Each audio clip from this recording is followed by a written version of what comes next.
আজকের আলোচনায় থাকছে খাগড়াছড়ির সাম্প্রতিক পরিস্থিতি, যেখানে পাহাড়ি ও বাঙালিদের মধ্যে সংঘর্ষ, আইনশৃঙ্খলা পরিস্থিতির অবনতি এবং এক কিশোরীকে ধর্ষণের ঘটনায় উত্তাল হয়ে উঠেছে পুরো জেলা জুড়ে জনজীবন। খাগড়াছড়ি একটি শান্ত, সুন্দর পাহাড়ি জেলা। প্রকৃতির অপরূপ সৌন্দর্যের জন্য দীর্ঘদিন ধরে এখানে পর্যটকদের সমাগম থাকে। কিন্তু সাম্প্রতিক ঘটনাগুলো এই শান্ত পরিবেশকে প্রশ্নবিদ্ধ করেছে। গত কয়েকদিন ধরে পাহাড়ি ও বাঙালি দুই পক্ষের মধ্যে উত্তেজনা বিরাজ করছিল। এরই মধ্যে ঘটে সংঘর্ষ, যেখানে অন্তত ৮ জন আহত হয়েছেন। পরিস্থিতির নিয়ন্ত্রণ রাখতে এবং সম্ভাব্য সব ধরনের সহিংসতা ঠেকাতে স্থানীয় প্রশাসন ১৪৪ ধারা জারি করেছে। ১৪৪ ধারা জারির ফলে খাগড়াছড়ির পৌরসভা সদর ও গুইমারার সব ধরনের সভা সমাবেশ, মিছিল, মিটিং, এমনকি ৫ জনের বেশি মানুষ একত্রিত হওয়া নিষিদ্ধ ঘোষণা করা হয়েছে। এই অবস্থায় অভ্যন্তরীণ ও দূরপাল্লার সব যান চলাচল বন্ধ হয়ে গেছে।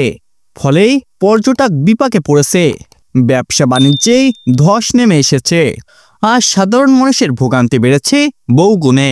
পরিস্থিতির নিয়ন্ত্রণে ৭ platoon border guard Bangladesh BGP মোতায়েন করা হয়েছে।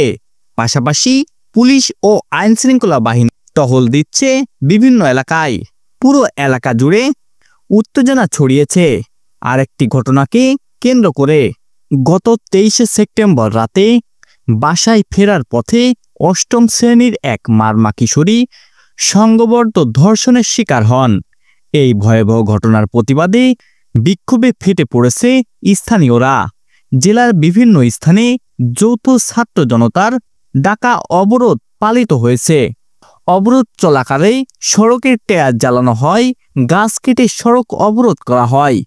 সাধারণ মানুষ যাতায়াতে মারাত্মক সমস্যায় পড়েছেন। স্কুল ছাত্রীটির বাবা অজ্ঞাত ৩ জনকে আসামি করে খাগড়াছড়ি সদর থানায় মামলা দায়ের করেছেন। তবে এখনও আসামিদের শনাক্ত বা গ্রেপ্তারের বিষয়ে স্পষ্ট কিছু জানায়নি পুলিশ। স্থানীয়দের বক্তব্য অনুযায়ী প্রশাসন দ্রুত ব্যবস্থা না নিলে এই ঘটনা আরও বড় আকার ধারণ করতে পারে। নারী নির্যাতনের মতো ঘটনায় যারা দায়ী তাদের কঠোর শাস্তির দাবি করেছে এলাকাবাসী। বিশ্লেষকরা বলছেন, পাহাড়ি বাঙালির সম্পর্ক বহুদিন ধরেই ভঙ্গুর। এই ধরনের অপরাধমূলক ঘটনা যখন সামনে আসে, তখন তা রাজনৈতিক, জাতিগত উত্তেজনার সঙ্গে মিশে পরিস্থিতিকে আরও জটিল করে তোলে।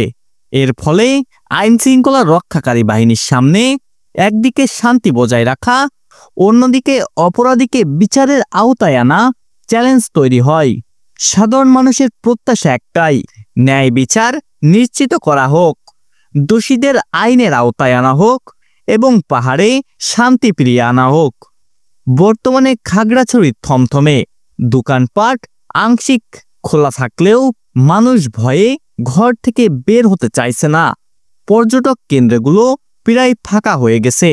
পরিস্থিতি স্বাভাবিক না হওয়া পর্যন্ত অনিশ্চয়তার মধ্যেই দিন কাটাচ্ছে এখানকার মানুষ।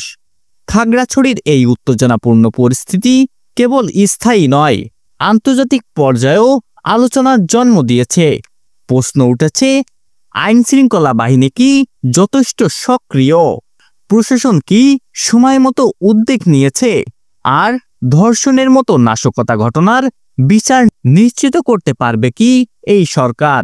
সর্বশেষ বলা যায়, পাহাড়ের শান্তি ফিরিয়ে আনতে দরকার যথাযথ পদক্ষেপ, স্বচ্ছ তদন্ত আর অপরাধীর শাস্তি। না হলে অস্থিরতা দীর্ঘমেয়াদে আরও বড় সংকটের রূপ নিতে পারে। দর্শক, ওয়ার্ল্ড নিউজের পক্ষ থেকে এই ছিল এখনকার মতো। ভিডিওটি ভালো লেগে থাকলে লাইক দিন এবং সাবস্ক্রাইব করে আমাদের পাশে থাকুন। ধন্যবাদ সবাইকে।